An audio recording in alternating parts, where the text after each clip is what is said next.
Everybody, I hope all is well. Welcome back to the channel, That Square Sports Podcast. And we are here, like I said, we're about to go on that run. Here it is. We are here talking about the college football running backs of the class of 2025. I will give you my honest reviews. Pretty much, I'm going to go through 3 pages of running backs. If I don't know about the guy, this is where I'll kind of question it. But right now, it looks like I know pretty much these running backs are all pretty familiar so far. There's not a name that I'm not familiar with. How about that? For the most part, if I was to give an honest grade without looking at it, just straight up about the class of 2025's running backs, I give it a solid B, but I do believe this in the NFL. I will make a video about this too.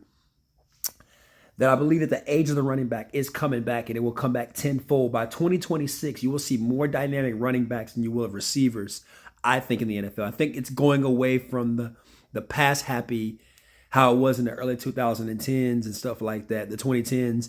I think that it's dying down. I think it's more back to the X's and O's, hat on hat, big package, jumbo package, the fullback, all that. I think old school football is slowly coming back. But if you're here for that, don't worry. I have a video for that. I got to get some more data on that. But as of right now, let's talk about these college running backs.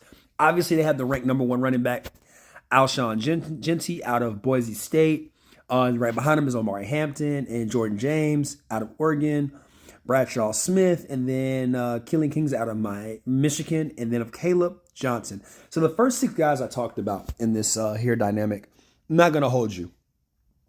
Jeudy is a dog at Boise State. So obviously, clearly, I can see him going to any team that needs a running back right away. That's easy. Omari Hampton, the same thing. I didn't know he was 226 foot. I didn't know he's a bit taller. Few inches taller than Jeudy, so there's some leverage there. Both of those backs can catch out of the backfield. If you watch any football in North Carolina, they haven't really been up to par since the days of Drake May and Sam Howell like they used to be. But then again, I will keep it a buck with you. I don't know what's going on with that coaching staff, so it is what it is with that. Jordan James, though, they have him at number 3. I think he doesn't deserve to be that high. I think there's quite a bit more running backs that are better than him. I just think that Oregon's offense is so explosive with Evan Stewart, Tez Bryant, stuff like that, Dylan Gabriel. It's just a lot of weapons. That prior to that, like I said, the first 2 guys, Jensen and Hampton, these guys, Jeudy and Hampton, these 2 guys, pretty much the offense runs strictly through them. Jordan sets the offense up, but it doesn't run through Jordan. But I could be wrong about that as we go deeper and deeper and we look at more tape. But this is, like I said, this is the first rough draft for me in this season here. The other 2 guys, Bradshaw and Millings out of Michigan and SMU, I've seen them play, but it's just not it's not enough for me to really make a fair judgment. So I'm going to leave those 2 guys alone. I will say this, that the dude, Caleb, he did take the job of Devin Edwards away. So fairly enough, hey, clearly he made his right there. And as for SMU, the ball is now rolling at the quarterback change that they made. So I could see that too. Now, Caleb Johnson, Dylan Sampson, Travion Henderson, Junkins, Devin Neal, Nicholas Singletary, Quentin Jack. These guys are the upper echelon of running backs, I think, are right. Once the Omari Hampton, so I said it was a B plus or a B minus, I think, for the draft opening. But when you look at the slate of running backs in this draft, right away, I'm a Texans fan, so I already see some guys that fit our scheme perfect. You know what I mean? Same thing. I could see it for the Bears. I could see it for the Cowboys. I could see it for the Giants. I could see it for, Tampa Bay. Well, Tampa Bay's got some good running backs, but I could see it for Tampa Bay. But right now, Caleb Johnson, Dylan Sampson, these 2 guys right here, I know it says he runs a 4.5, but respectfully, I'm not going to hold you. There's a difference between 40 time and game time. That speed is different in the game. This dude plays at Iowa. They have absolutely nobody at Iowa, bro. No one is there at Iowa, dude. And when you think of Iowa, you think of George Kittle's, Noah Fant, stuff like that, right? Good tight ends. You don't think of a running back coming out of Iowa. Like it's not normal. But recently, the past few years, Iowa has slick really put out a lot of good skill players like, Cooper DeJean, the white corner, yes, that the Eagles drafted, yes. But I do like him though. I'm very high on this guy. I wouldn't be surprised if he moves up to being a top tier pick. Projection right now, I see him going like, maybe right now as on paper, early second round, maybe. No, he will not be on the board past the third round. He will not be on the board past the third round. That's just how I see it. Dylan Sampson, oh yeah. Oh yeah. Tennessee, 5'11, 190. Gonna have to get some more weight up. That 4.3 speed. Once he gets past that second level, it's very hard for you to catch him. Not so much like Caleb Johnson, where he's good after contact. Sampson is more of, you got to have a really, really good O-line. He's going to be a complimentary back. He's not going to be your workhorse, your stable. He's just not equipped and built like that. You see a lot of that downfall, especially in the Georgia game. He got one good shot off, and then after that, it kind of got dormant.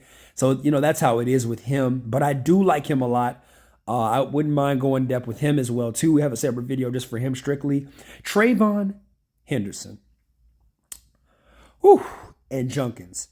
Totally misused at Ohio State. Do not let this Ohio State tape fool you about these two running backs. These two running backs can go anywhere in the NFL and shine immediately. The true definition of Sonic and Knuckles in college football is at Ohio State. I'm here to tell you right now that these two guys, respectfully, can really, really. I wouldn't be surprised if they get drafted like right after each other or in the same ballpark, because you can utilize both of them at 6 foot and 5'10". They're both over 200 pounds. They both can carry a load at run. Pause. They both can be good workhorses and staple backs in your system, in your offense. So I'm just keeping it a buck with you, man. These guys were just definitely not used very well at Ohio State. Ryan Day did not effectively use these two running backs. So yes, when I say this, respectfully, these two dudes, I could see them no later than the third round as well.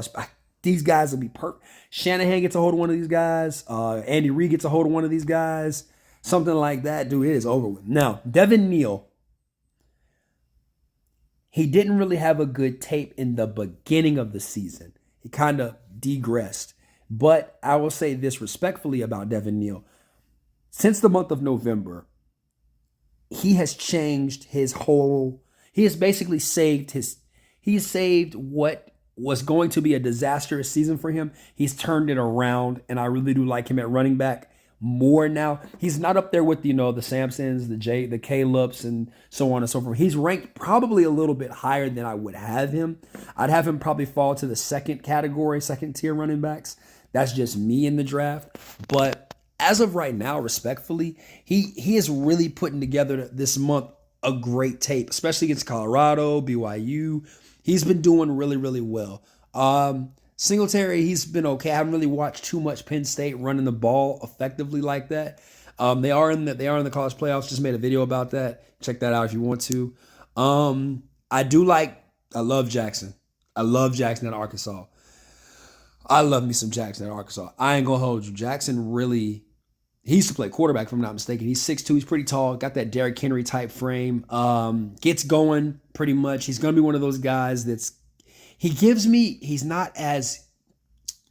probably a little bit, like his comp is to Brandon Jacobs.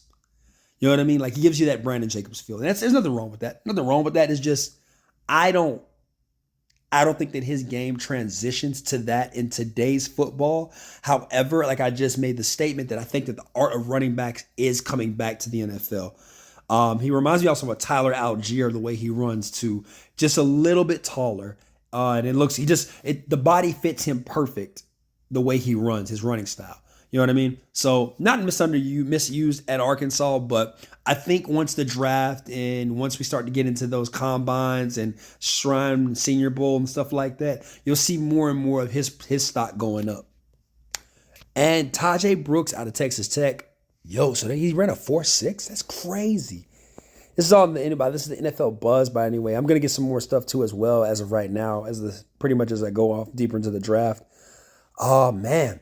So yeah, I didn't know he ran a 4.6. He looks way faster in the game. Like I said about Caleb Johnson, yeah, game speed and like 40 speeds, two different types of auras, man. But Brooks is a good back too. I like him in between the tackles.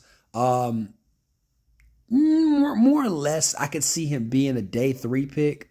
Le'Veon Moss the same way.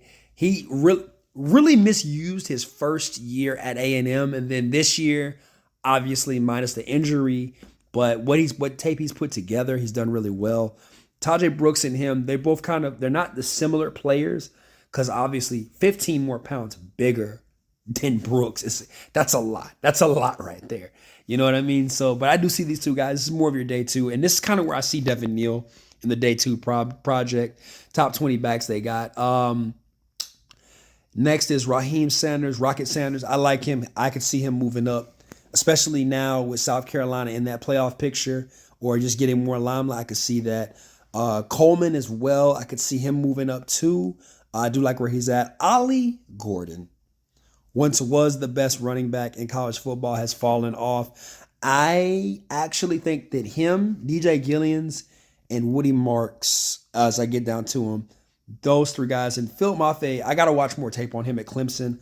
They got him in the top 20 as well. So I guess for me, I'll look at more. I'll leave an asterisk mark by Phil. He gets an asterisk mark in this video. So if you guys know about him, please drop a comment. Let me know what you think about the running backs. But as of right now, he gets an asterisk mark, so I give him a pass. But the other guys, Coleman, I haven't seen him take over a game and just dominate at Washington. But then again, they're very pass happy, but it is what it is with them. I just have to see more from him. Ollie Gordon is good. I think he is the best running back. I think he's better than Jency. I just think that the whole system at Oklahoma State just kind of let them down as a group. I mean, there's a bunch of great players on that roster with Presley, Gibbles, and stuff like that. So I really think they just let them down at Oklahoma State. DJ Gilliams, again, this dude here is effective, very effective. These guys are weight perfect, 212, 225. The ideal running back, over 6 foot. I don't think Ollie Gordon's that tall. I think he's 6'1", maybe 6 foot, maybe 6 foot 6'1", barely touching that. I don't think he's 6'2".